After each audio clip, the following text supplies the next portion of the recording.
आपण राति कौन बारंबार परिश्रा उठुंट कि जो आप निद खराब हो काले आपण बयस 40-50 वर्ष ऊर्ध्व हो पारे कि आपण बापा माँ आपण पेरेन्ट्स आपण वयस्क लोक जना चिन्हा परिचय किए बारंबार परिश्रा उठुंट कि जदि उठुंट जहाँ गोटे गोटे प्रोस्टेट समस्या कारण हो पारे कि किसी अन्य जिनसर कारण समस्या हो पारे जदि आ विषय जाना आपको बहुत भल भाव आम ट्रिटमेंट करें and we have a very good सुखी जीवन हो पार।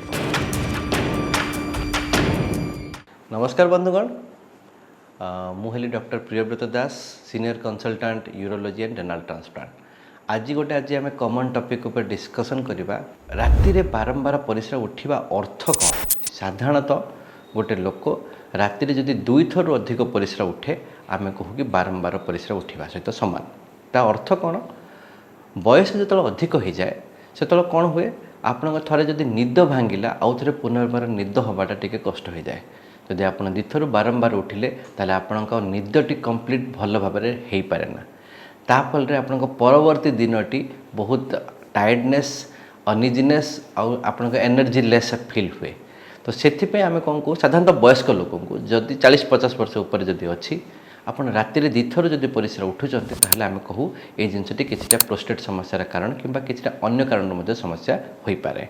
जदि आपको डायबिटीज अच्छी कि आपको केबे ब्रेन स्ट्रोक सीवियर हिस्ट्री अच्छी कि प्रीवियसली केबे कौन से सर्जरी होती कि न्यूरोलॉजिकल किसी समस्या अच्छी लाइक पार्किंसनिज्म डिजीज अच्छी लाइक अल्जाइमर्स डिजीज अच्छी ताले ये सब जिनस प्रति टिके ध्यान देवा उचित। आउ गोटे बहुत बड़ जिनस थाए साधारणतः आम कॉमन लोकर गोटे मन में कौन थाए राति घरे समस्त शोचती आम कहीं उठे बारंबार हैरान करवा। तो से लोक चाहते निजे निजे जाई निजे निजे परिश्रा करवा। यही समय फल हवा पड़ीजा मस्तिष्क को इंजुरी हवा ब्रेन इंजुरी हवा ये सब चांस बहुत अधिक थाए। तो यही जिनटी को आम केवे लाइट नवा ना। तो जदि राति अधिक परिश्रा होती आम कौन कर प्रथम जानिले आम जदि 2 थर कि अधिक कि बारंबार उठा लगी आप निदटी जदि खराब होची then you should seek a urologist. गोटे यूरोलॉजिस्ट को देखा जरूरी। तो कौन कौन आम के मेजर्स नहीं पार जो थी आम जिनटी को किसी मात्रा आम तरफ कंट्रोल कर कौन कौन कारण हो पारे। प्रोस्टेट एनलार्जमेंट जो थी प्रोस्टेट को बढ़ीजा गोटे कारण हो पारे। न्यूरोजेनिक कज जमी कहले पूर्व आपको पार्किंसनिज्म अल्जाइमर्स डिजीज ये सब कारण हो पारे। स्ट्रोक जदि अच्छी से कारण हो पारे कि कौन कारण आप परिश्रा थली जदि गुड़ाए परिश्रा बंचिक रही जाऊँगी ताहा गोटे कारण हो पारे। यही कारण हिसाब से आम साधारणतः ट्रिटमेंट डिसाइड करूँ कि आगू को कौन ट्रिटमेंट करा जाए। जदि आपको मिनिमल सिम्पटम हो 2 थर 3 थर बट एते असुविधा होनी किंतु निदटी आपको लगुच प्रॉपर हो पानी तो सही केस आम कौन कहूँ इवनिंग रेस्ट्रिक्शन ऑफ फ्लूइड जो साधारणतः आम संध्या 7टा पर आपण पानी पीवा को टिके कमे दो। धरतु आप दिन में 2.5 लीटर मीन 10 ग्लास पानी पीउछन्ते ताले आम कहू 8 संध्या 7टा सुधा 8 ରୁ 9 ग्लास पानी आप पी दिंतु। राति रे 1 कि 2टी ग्लास पानी पिंतु। जदि डायबिटीज अच्छी डायबिटीज को प्रॉपर टिके कंट्रोल करूँ। जदि न्यूरोजेनिक समस्या अच्छी ताले न्यूरोलॉजी जो डॉक्टर आपको एडवाइस करछन से जिनस प्रति ध्यान दिंतु।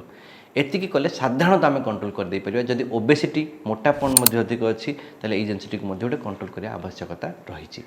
जदि ये सब जिनस आप कंट्रोल अच्छी फिर भी आपको जदि आप बारंबार परिश्रा होची देन तार किछटा कारण आम कौन करूँ अल्ट्रासाउंड गोटे करूँ जोटा कॉमन टेस्ट आजकल समस्ते करती जो थी आम चेक करूँ कि परिश्रा गलापर कौन गुड़ाए परिश्रा बंची जाऊँगी कि जदि परिश्रा गलापर गुड़ाए परिश्रा बंची जाऊँगी तार ट्रिटमेंट अलग थाए। परिश्रा गलापर गुड़ाए परिश्रा बंची जाऊनी किंतु बारंबार परिश्रा होची तार ट्रिटमेंट अलग थाए। ये दुईटी को देखी आम डिसाइड करूँ कि ब्लाडर ओवर एक्टिविटी अच्छी कि प्रोस्टेट की अन्य समस्या अच्छी। जदि सही समस्या थाए आम से हिसाब से आम ताको ट्रिटमेंट करिथाउ। तो एथिरो आम कौन जानिपर जे राति रे बारंबार परिश्रा उठिबा is not a normal thing. जदि अच्छी आप निहाती पाख यूरोलॉजिस्ट कि गोटे लोक यूरोलॉजिस्ट पाख जातु आर कारण को खोजतु। कारण अंध भाव औषध खाइबा कि ओभर द काउंटर औषध खाइबा कि भाविबा जे बयस जनित समस्या आपको ठीक करी होबनी। बहुत स्त्री लोक हो पारती कि पुरुष लोक हो पारती दी जन को जदि समस्या अच्छी निहाती डॉक्टर सहित भेटतु और तार समस्यार समाधान बहुत भल भाव हो पार।